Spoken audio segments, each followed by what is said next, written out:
یہ سوچ کسی ایمان والے کی نہیں ہو سکتی ہے۔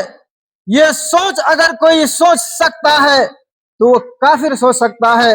اہل ایمان، اگر کوئی شخص ایمان والا ہے، اگر وہ اللہ کو مانتا ہے، اللہ پر اس کا ایمان ہے، تو اس کی یہ سوچ قطعاً نہیں ہو سکتی۔ وہ سوچے گا کہ اللہ رب العالمین نے ہمیں پیدا کیا ہے تو یہاں کوئی نہ کوئی راز ہے۔ ان الحمد للہ نحمده ونستعینه ونستغفره ونؤمن به ونتوکل علیہ ونعوذ باللہ من شرور انفسنا ومن سیئات اعمالنا من يهده الله فلا مضل له ومن يضلل فلا هادي له واشهد ان لا اله الا الله وحده لا شريك له واشهد ان محمدا عبده ورسوله اما بعد فان خير الحديث كتاب الله وخير الهدي هدي محمد صلى الله عليه وسلم وشر الامور محدثاتها وكل محدثة بدعة وكل بدعة ضلالة وكل۔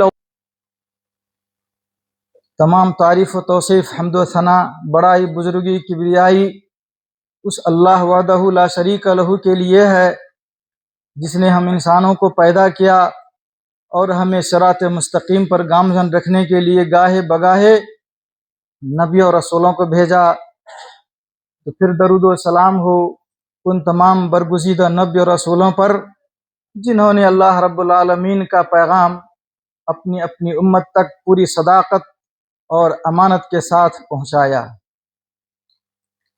معزز حاضرین، اللہ رب العالمین قرآن مجید میں ارشاد فرماتا ہے وَمَا خَلَقْتُ الْجِنَّ وَالْإِنسَ إِلَّا لِيَعْبُدُونِ۔ اللہ رب العالمین نے اس کائنات کو بنایا اور اس کائنات میں جو بھی چیز ہے ہر ایک کو پیدا کیا کسی نہ کسی مقصد کے تحت۔ اس کی پیدائش میں کوئی نہ کوئی حکمت پنہا ہے۔ ہم انسانوں کو بھی اللہ رب العالمین نے کھیل تماشے کے طور پر پیدا نہیں کیا ہے۔ اللہ رب العالمین نے ہم انسانوں کو پیدا کیا ہے، اس کا خاص مقصد ہے اور بہت بڑا مقصد ہے۔ یوں ہی ہمیں بیکار پیدا کر کے نہیں چھوڑا۔ ایحسب الانسان ان یترک سدی، کیا انسان گمان کر رکھا ہے کہ اسے یوں ہی بیکار چھوڑ دیا جائے گا؟ یعنی کیا اللہ رب العالمین اسے کسی حکم کا پابند نہیں بنائے گا؟ کیا اللہ رب العالمین اسے کچھ کرنے کو نہیں کہے گا؟ کیا اللہ رب العالمین اسے کچھ چیزوں سے باز رہنے کو نہیں کہے گا؟ کیا سمجھ رکھا ہے لوگوں نے؟ افحسبتم انما خلقناکم عبثا وانکم الینا لا ترجعون۔ تم لوگوں نے کیا سمجھ رکھا ہے کہ اللہ رب العالمین نے تم لوگوں کو کھیل تماشے کے طور پہ پیدا کیا ہے اور دوبارہ ہماری طرف نہیں آؤ گے؟ یہ سوچ کسی اللہ والے کی نہیں ہو سکتی ہے۔ یہ سوچ کسی ایمان والے کی نہیں ہو سکتی ہے۔ یہ سوچ اگر کوئی سوچ سکتا ہے تو وہ کافر سوچ سکتا ہے۔ اہل ایمان، اگر کوئی شخص ایمان والا ہے، اگر وہ اللہ کو مانتا ہے، اللہ پر اس کا ایمان ہے، تو اس کی یہ سوچ قطعاً نہیں ہو سکتی۔ وہ سوچے گا کہ اللہ رب العالمین نے ہمیں پیدا کیا ہے تو یہاں کوئی نہ کوئی راز ہے، کوئی نہ کوئی حکمت ہے، کسی نہ کسی خاص مقصد کے لیے اللہ رب العالمین نے ہمیں پیدا کیا ہے۔ کیونکہ یوں ہی زندگی گزار دینا، نہ کسی چیز کی پابندی کرنا، بس دنیا کے پیچھے دوڑنا، یہ مسلمانوں کا کام نہیں ہے، یہ کافروں کا کام ہے جو اللہ رب العالمین کے بارے میں نہ سوچے۔ ذالک ظن الذین کفروا فویل للذین کفروا من النار. اس طرح کی عشوائی زندگی گزارنا، نہ اللہ رب العالمین سے کبھی کوئی تعلق، نہ اللہ کے رسول صلی اللہ علیہ وسلم کی کبھی فرما برداری، اس طرح کی سوچ اگر کوئی شخص رکھ سکتا ہے تو وہ کافر ہے. یہ کافروں کی سوچ ہو سکتی ہے، کسی مسلمان کی سوچ نہیں ہو سکتی ہے. مسلمان کی سوچ تو یہ ہے کہ اللہ رب العالمین نے انسانوں کی تخلیق کا مقصد بتایا. صرف انسان ہی نہیں بلکہ جن جو مکلف ہیں ان کے بھی تخلیق کا مقصد بتلایا. وَمَا خَلَقْتُ الْجِنَّ وَالْإِنسَ إِلَّا لِيَعْبُدُونَ. ہم نے جن و انس کو پیدا کیا ہے عبادت کے لیے. کس مقصد کے لیے؟ کہ سب کے سب اللہ رب العالمین کی عبادت کریں. یہ ہماری تخلیق کا اہم مقصد ہے. لیکن کیا ہمیں اور آپ کو یہ مقصد معلوم بھی ہے؟ کیا ہم نے اور آپ نے کبھی سوچا ہے کہ اللہ رب العالمین نے جس مقصد کے لیے ہمیں پیدا کیا ہے اس مقصد پہ ہم لوگ کتنا کار فرما ہے، کس قدر اس کو ہم اپنی زندگی میں پریکٹیکل طور پر لیتے ہیں؟ کبھی ہم نے سوچا؟ بات آگے بڑھاتے ہوئے بولوں. معزز سامعین، اللہ رب العالمین نے تو ہمیں اپنی تخلیق کا مقصد بتلایا کہ ہماری پیدائش اللہ رب العالمین نے کیوں کی ہے. لیکن ایک اہم چیز ہے کہ اگر اللہ رب العالمین یوں ہی بتلا کر چھوڑ دیتا، کسی کو رسول بنا کر نہیں بھیجتا، کسی کو نبی بنا کر نہیں بھیجتا، اپنا خاص پیغمبر، اپنا خاص نبی رسول ہمارے لیے نہیں بھیجتا، تو کیا ہم عبادت کا مفہوم و معنی سمجھ سکتے تھے؟ عبادت کیا ہوتی ہے؟ عبادت کس طرح کرنی چاہیے؟ کس طرح کی عبادت صرف اللہ کے لیے ہونی چاہیے؟ کیا یہ سب ہم مفہوم سمجھ سکتے تھے؟ نہیں سمجھ سکتے تھے. اسی لیے اللہ رب العالمین نے رسول بھیجنے کا سلسلہ شروع کیا. چنانچہ قرآن میں ہے اللہ یصطفی من الملائکۃ رسلا ومن الناس. یہ اللہ رب العالمین فرشتوں میں سے اپنے پیغمبر منتخب کرتا ہے اور لوگوں میں سے پیغمبر منتخب کرتا ہے. یہ انتخاب کیوں ہے؟ اس لیے کہ لوگوں کو بتلائیں کہ اللہ رب العالمین کی عبادت ہی کرنی ہے. اللہ رب العالمین کو چھوڑ کر کسی اور کی عبادت نہیں کر سکتے. یہ پیغام اللہ رب العالمین کا لوگوں تک پہنچانے کے لیے ضرورت تھی رسولوں کی، نبیوں کی، پیغمبروں کی. چنانچہ اللہ رب العالمین نے رسولوں کو بھیجا، نبیوں کو بھیجا. اللہ رب العالمین کا فرمان ہے وَلَقَدْ بَعَثْنَا فِي كُلِّ أُمَّةٍ رَسُولًا أَنِ اعْبُدُوا اللَّهَ وَاجْتَنِبُوا الطَّاغُوتَ. اسی طرح اللہ رب العالمین نے فرمایا وَمَا أَرْسَلْنَا مِن قَبْلِكَ مِن رَسُولٍ إِلَّا نُوحِي إِلَيْهِ أَنَّهُ لَا إِلَهَ إِلَّا أَنَا فَاعْبُدُونِ. معزز سامعین، یہ نبیوں اور رسولوں کو بھیجنے کا اہم مقصد ہے کہ یہ اللہ رب العالمین کا پیغام لوگوں تک پہنچائیں. اس لیے اس کی ضرورت تھی اور رسولوں کا انتخاب ہوا، نبیوں کا انتخاب ہوا. اب سوال یہ پیدا ہوتا ہے کہ اللہ رب العالمین نے جن نبیوں کو، رسولوں کو بھیجا، ان کا مقصد کیا تھا؟ اللہ رب العالمین کا پیغام ہم تک پہنچانا. انہوں نے اللہ رب العالمین کا پیغام ہم تک پہنچا دیا. اس میں انہوں نے کوئی کمی کوتاہی نہیں کی. کیا کوئی شخص یہ تصور کر سکتا ہے کہ کسی بھی نبی اور رسول نے اللہ کے پیغام میں کسی طرح کی کوتاہی کی، اس میں کسی طرح کا اضافہ کیا، کسی طرح کی کمی کی؟ کوئی شخص اس طرح کا دعویٰ نہیں کر سکتا ہے. اللہ رب العالمین نے فرمایا وَمَا عَلَى الرَّسُولِ إِلَّا الْبَلَاغُ. رسول کا کام اللہ رب العالمین کا پیغام ہو بہو امت تک پہنچانا ہے. اس میں وہ نہ تو اضافہ کر سکتے ہیں اور نہ اس میں وہ کسی طرح کی کوئی کمی کر سکتے ہیں. اسی لیے ہماری رسول صلی اللہ علیہ وسلم کے بارے میں اللہ رب العالمین نے فرمایا وَمَا يَنطِقُ عَنِ الْهَوَىٰ إِنْ هُوَ إِلَّا وَحْيٌ يُوحَىٰ. وہ جو بھی بولتے ہیں وہ وحی ہوتی ہے، وحی کے سوا وہ کچھ نہیں بولتے ہیں.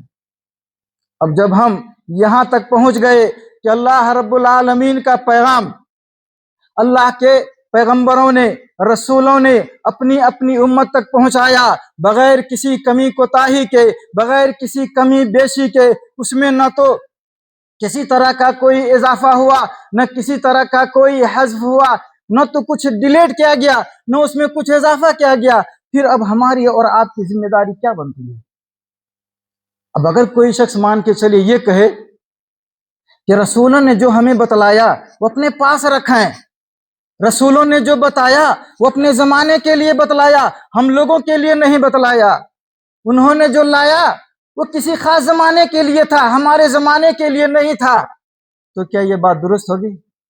کوئی شخص یہ سوچے کہ کوئی عبادت ہم اپنی طرف سے گڑھ لیتے ہیں اور اللہ رب العالمین کی رضامندی حاصل کر لیتے ہیں، اس عبادت کے ذریعے اللہ تک پہنچ جائیں گے، یہ ممکن ہے؟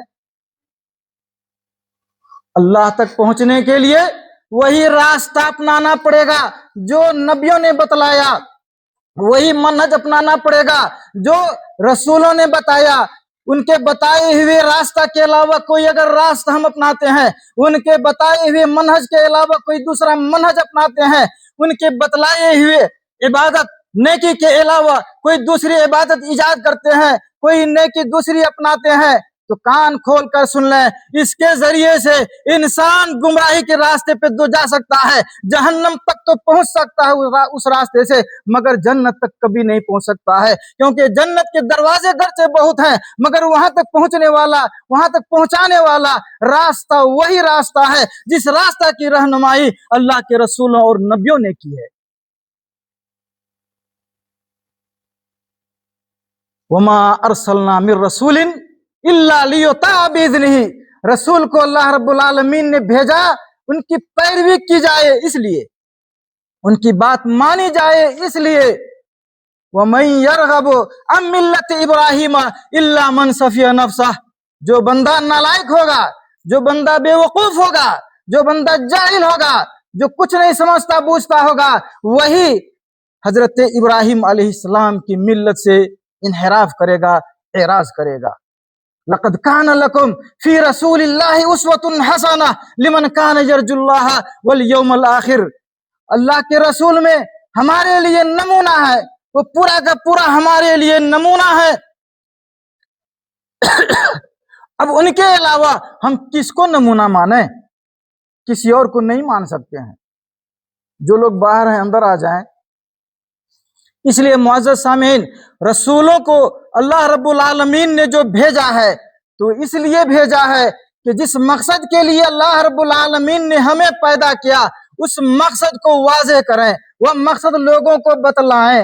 انسان اپنی مرضی سے کچھ کام اگر کرنا چاہتا ہے اور کرتا ہے تو اچھا بھی ہو سکتا ہے اور برا بھی ہو سکتا ہے، مگر شریعت کے بتائے ہوئے طور طریقے کے مطابق زندگی گزارے گا، اللہ کے رسول صلی اللہ علیہ وسلم کے بتائے ہوئے طریقے پہ چلے گا تو اس میں گمراہی کا کوئی امکان نہیں ہے.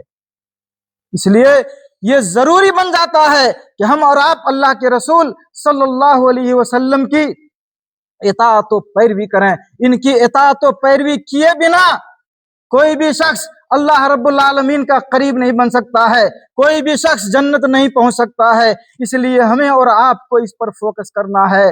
معزز سامعین، اس مختصر سی نشست میں آپ لوگوں کو رسول کی نافرمانی پر کیا ہوتا ہے اس پہ تھوڑی سی روشنی ڈال کر کے اور بات ختم کرنے کی کوشش کروں گا. باتیں تو بہت رہتی ہیں اس تعلق سے، لیکن آپ لوگ اپنے ذہن میں ایک بات بیٹھائیں کہ اللہ رب العالمین نے ہمیں کسی مقصد کے لیے پیدا کیا ہے اور وہ مقصد ہے اللہ رب العالمین کی عبادت کرنا. اس عبادت کو ہم کیسے سمجھیں گے؟ اس کے لیے اللہ رب العالمین نے رسولوں کو بھیجا، اس لیے رسول کی اطاعت و فرما برداری بھی ہم پر ضروری ہے. ان کے بتائے ہوئے منہج کے بنا، ان کے بتائے ہوئے طریقے کے بنا اللہ رب العالمین تک ہم نہیں پہنچ سکتے. اگر ہم نے اور آپ نے اللہ کے رسول کی نافرمانی کی تو اس پر سخت سے سخت سزا ہوگی. اللہ رب العالمین زبردست انداز میں دبوچے گا. اور اس کی واضح مثال ہے اللہ رب العالمین کا فرمان ہے، انا ارسلنا الیکم رسولا شاہدا علیکم کما ارسلنا الی فرعون رسولا فعصى فرعون الرسول فاخذناه اخذا وبیلا. اس آیت میں اللہ رب العالمین بتلا رہا ہے کہ ہم نے تم لوگوں کے لیے ایک رسول بھیجا ہے، وہ رسول گواہی دیں گے، تمہارے اعمال کی گواہی دیں گے. کس کی گواہی دیں گے؟ اچھے تھے برے تھے، تم نے نبی صلی اللہ علیہ وسلم کی پیروی کی، بات مانی، توحید اپنایا، سنت اپنایا یا شرک اپنایا، بدعت پھیلایا، کیا کیا، ہر چیز کی گواہی دیں گے. اور یہ رسول بھیجنے کا معاملہ یہ کوئی انوکھا معاملہ نہیں ہے، کوئی نیا معاملہ نہیں ہے، ان سے پہلے بھی ہم نے بہت سے رسول بھیجے۔ فرعون کی طرف بھی رسول بھیجا، کدھر بھیجا؟ فرعون کی طرف بھی رسول بھیجا، مگر فرعون نے ہمارے رسول کے ساتھ کیا کیا؟ فعصا فرعون الرسول، اس فرعون نے ہمارے رسول کی بات نہیں مانی، فرعون نے ہمارے رسول کے ساتھ اچھا برتاؤ نہیں کیا، اچھا سلوک نہیں کیا، ان پر ایمان نہیں لایا، تو ہم نے پاداش میں کیا کیا؟ فَأَخَذْنَاهُ أَخْذًا وَبِيلًا، زبردست طریقے سے اس کو دبوچ لیا۔ اچھا یہ بتلائیے، اللہ رب العالمین نے تو بتلا دیا، لیکن کیوں بتلایا؟ ایسے ہی اس کان سے سنیں اس کان سے نکال دیں، اس کان سے سنیں اس کان سے نکال دیں، ایسے ہی نہیں، اس کا صاف صاف مطلب ہے کہ جیسے فرعون نے ہمارے رسول کی نافرمانی کی، جیسے فرعون نے ہمارے رسول کی مخالفت کی، جیسے فرعون نے ہمارے رسول پر ایمان نہیں لایا اور ہم نے اس پاداش میں اس کو سخت طریقے سے دبوچا، ویسے ہی تم لوگوں کو بھی خبردار کر رہا ہوں کہ اگر تم لوگوں نے بھی ہمارے رسول کی بات نہیں مانی، ہمارے رسول کی نافرمانی کی، تو تمہارا انجام بھی فرعون جیسا ہوگا۔ یہ اصل راز ہے شاید۔ اور فرعون کو کیسے دبوچا تھا آپ لوگوں کو پتا ہوگا۔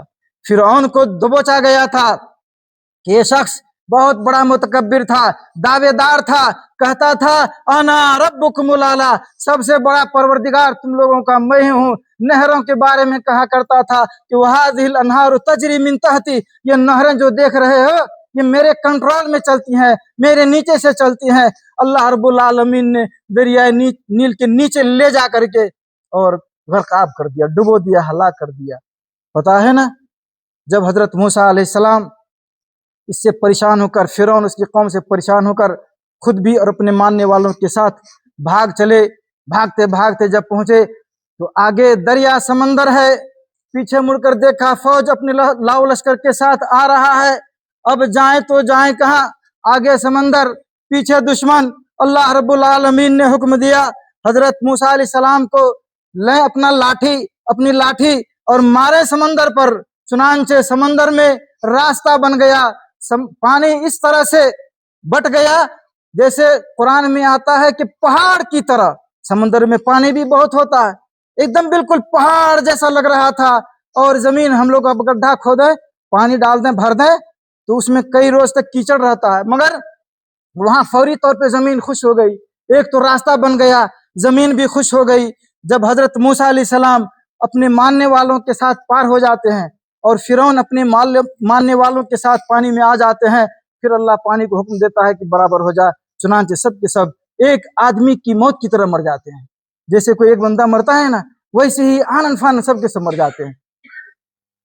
تو جو آدمی اللہ رب العالمین کے پیغمبر کی مخالفت کرتا ہے، جو آدمی اللہ کے رسول کی نافرمانی کرتا ہے، تو اس کا انجام اس دنیا میں بھی برا ہے، قبر اور عالم برزخ میں بھی برا ہوگا، اور آخرت قیامت کے دن بھی اللہ رب العالمین اسے پکڑے گا، تین مرتبہ اس کی پکڑ ہوگی، اور جس کا محاسبہ اللہ رب العالمین 3 مرتبہ کرے گا۔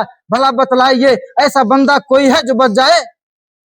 اس دنیا میں بھی اس کو نہیں چھوڑا جائے گا، مرنے کے بعد بھی اس کو نہیں چھوڑا جائے گا، اور جب قیامت ہوگی اس دن بھی اس کو نہیں چھوڑا جائے گا۔ یہ ہے رسول کی نافرمانی کی سزا۔ قبر میں جانے کے بعد ہم اور آپ سوچتے ہوں گے کہ جو دنیا میں معاملہ تھا وہ تو ہو گیا، مگر اللہ کہتا ہے کہ نہیں، النار یعرضون علیہا غدوا وعشیا، یہ فرعون ان کے ماننے والے سارے کے سارے ایسے ہیں جن کو جہنم پر صبح میں بھی پیش کیا جاتا ہے اور شام میں بھی پیش کیا جاتا ہے۔ یہ عالم برزخ میں ان کا عذاب ہے۔ اس لیے میرے معزز سامعین، یہ نہ سوچیں کہ عذاب صرف دنیا ہی تک محدود ہے، بلکہ قیامت جب قائم ہوگی اس وقت اس کے لیے بھی اللہ رب العالمین نے فرمایا وَيَوْمَ تَقُومُ السَّاعَةُ أَدْخِلُوا آلَ فِرْعَوْنَ أَشَدَّ الْعَذَابِ، جب قیامت ہوگی اس دن اللہ رب العالمین کا حکم ہوگا کہ فرعون کو اور فرعون کے ماننے والوں کو، ان تمام لوگوں کو جنہوں نے فرعون کی بات مانی، ہمارے رسول کی مخالفت کی، جن لوگوں نے ہمارے رسول کی نافرمانی کی، سب کے سب ایسے ہیں کہ ان کو سخت سے سخت عذاب میں ڈال دو۔ بھلا بتلائیے اگر ہم اور آپ سوچتے ہیں کہ بچ جائیں گے تو کہاں بچیں گے؟ نہ دنیا میں بچیں گے، نہ قبر میں بچیں گے، نہ آخرت میں بچیں گے۔ اور معزز سامعین، ایک آخری بات بتاتے ہوئے اپنی بات ختم کروں۔ ہم نے اور آپ نے ابھی سنا رسول کی نافرمانی، رسول کی معصیت۔ یہ معصیت کس طرح کی ہوتی ہے رسول کی؟ تو میرے معزز سامعین، رسول کی نافرمانی کا مطلب ہوتا ہے دو طرح کا، دو چیز میں مخالفت، دو چیز میں نافرمانی۔ ایک تو جو ایمان کا اصل ہے، ایک جو دین کا رکن ہے، اس میں مخالفت کریں۔ جیسے مان کے چلیے ایمان کے 6 ارکان ہیں، 6 میں سے ایک رکن تقدیر کی اچھائی اور برائی پر ایمان ہے۔ اگر کوئی بندہ آئے اور تقدیر کا انکار کر دے تو کیا رسول کی بات ماننا ہے؟ یہ اصل ایمان، اس میں مخالفت ہے۔ اگر کوئی بندہ آئے اور کہے کہ نماز نہیں پڑھنی ہے، کوئی بندہ آئے کہے کہ زکوٰۃ نہیں دینی ہے، تو یہ دین کے رکن میں نبی کی، رسول کی مخالفت ہے، معصیت ہے۔ اور اگر اس طرح کا کوئی بندہ ہے تو کان کھول کر کے سن لے کہ مسلمان نہیں ہو سکتا ہے، وہ دائرہ اسلام سے باہر ہو جائے گا۔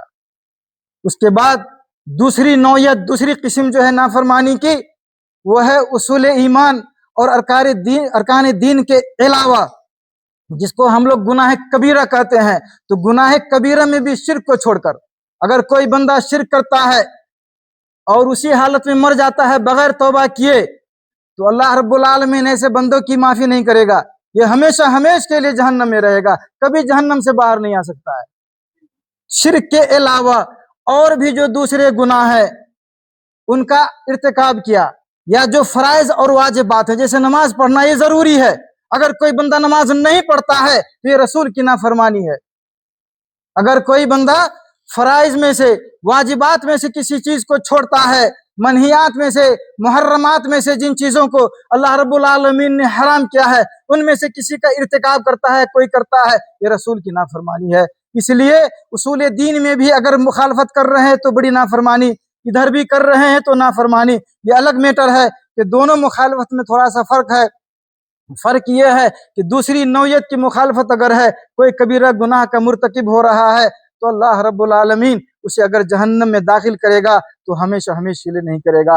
اگر اس کے دل میں ایمان ہے تھوڑا سا بھی تو اللہ رب العالمین کسی نہ کسی دن اس کو جہنم سے نکال کر جنت میں ڈالے گا، کیونکہ شرک جس کے اندر ہوگا وہ جنت میں نہیں جا سکتا، اور جس کے دل میں ایمان ہوگا، توحید ہوگی، وہ ہمیشہ کے لیے جہنم میں نہیں رہے گا۔